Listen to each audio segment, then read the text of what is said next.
The Aries Solar Fire Ritual. Processional and Alleluia.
We gather at a holy time, a time propitious to invoke the cosmic Lord of unrelenting will, the Lord who with his fiat irresistible propels the 12-fold wheel to turn upon its evolutionary path, thus plunging lives of vast or tiny scope into the cycle of rebirth.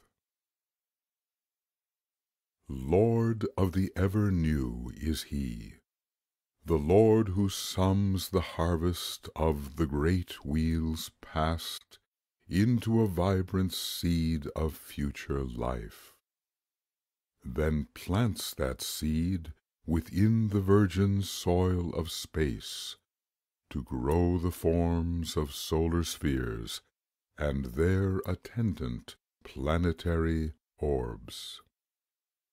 He, the Lord of ideation, holding fast as law and will original intent of one far greater than himself. He, the monarch of the mind, our local cosmosphere, his mind-born son. He, the architect of pulsing life within the vast zodiacal sphere. He, director of the cosmic concept to be wrought into experience as the eons pass away. And his the will peremptory, which bends all lesser wills unto the great zodiacal task. Vast in power is he, vast at least to those such as the tiny unit man, and e'en unto man's planetary God. Though truly in humility, he, the Lord of Aries, simply serves the one who stands to him as master, the one of whom naught may be said.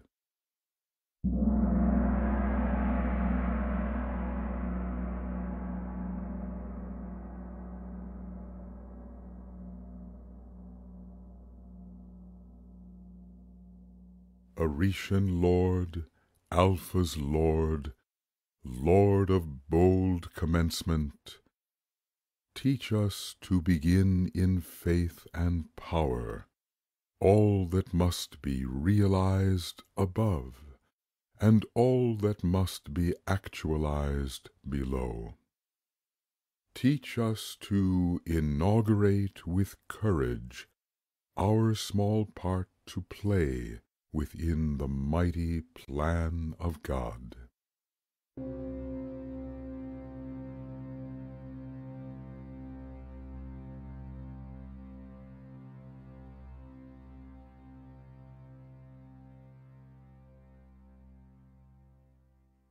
We gather now within the stream of solar fire, streaming from the constellation Aries.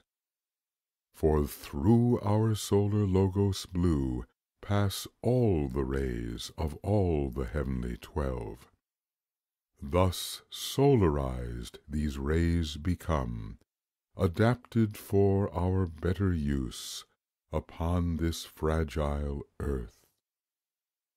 But from Aries, most of all from Aries, pours electric fire as well, a fire of towering and dynamic strength, demanding utmost caution of all those who place themselves within its roaring current. For electric fire is the fire of life, endangering the form until the day has come when spirit claims the right of its release.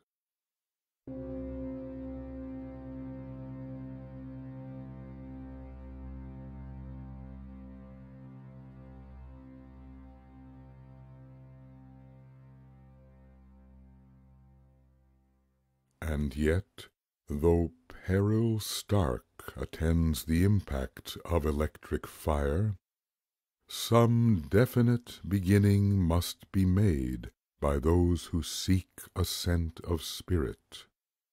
For doubtless and with certainty, the reign of form in all its modes, its solar modes as well, must one day end, though dire the course of liberation to be born. Thus does Aries, sign of all initiative, signal the beginning of the end that leads to resurrection and to life, initiated through the application of electric fire. In silence let us all revere the foremost Lord among the 12, he who lights the holy fire of freedom, setting all our world ablaze with life. He who drives us through enslaved conditions, till the wondrous day when we return in bliss, conditionless and free. Let us honor Aries, Lord of electric fire.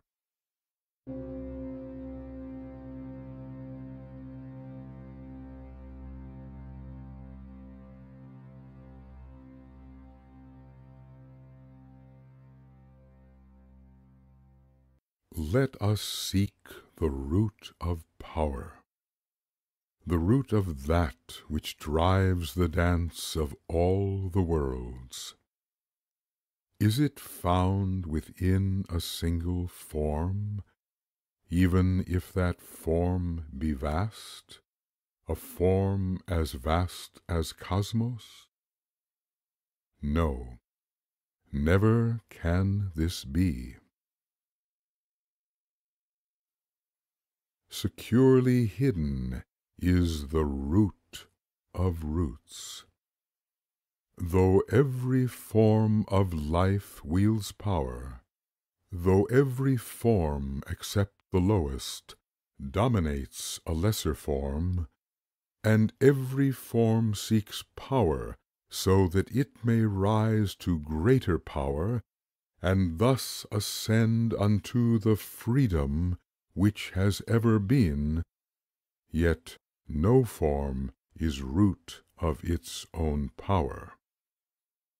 No entity, however great, is powerful in itself.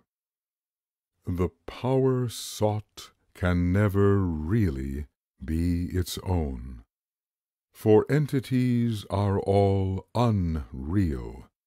The root of roots is not. The greatest of all entities is but a mite compared to that which ever is. power rests in being. The deity supreme, who has no name and never will, is alone source of every power. Fire in cosmos is the power of powers, the one and only cosmic life, and yet a lesser life compared to that, which is of life, the life itself.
Meditation.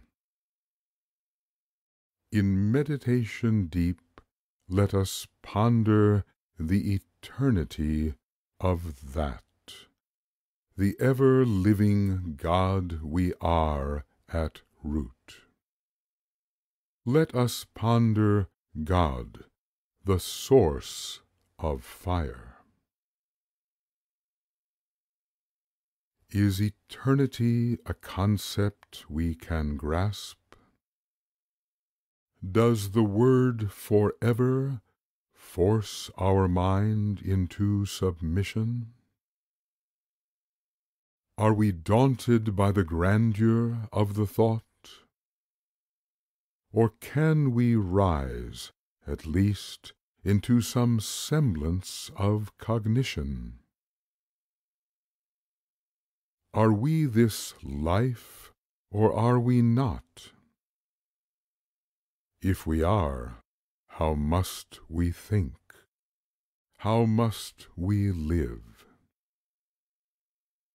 What would it mean for us to live in the eternal, and know the self as one? Let us ponder.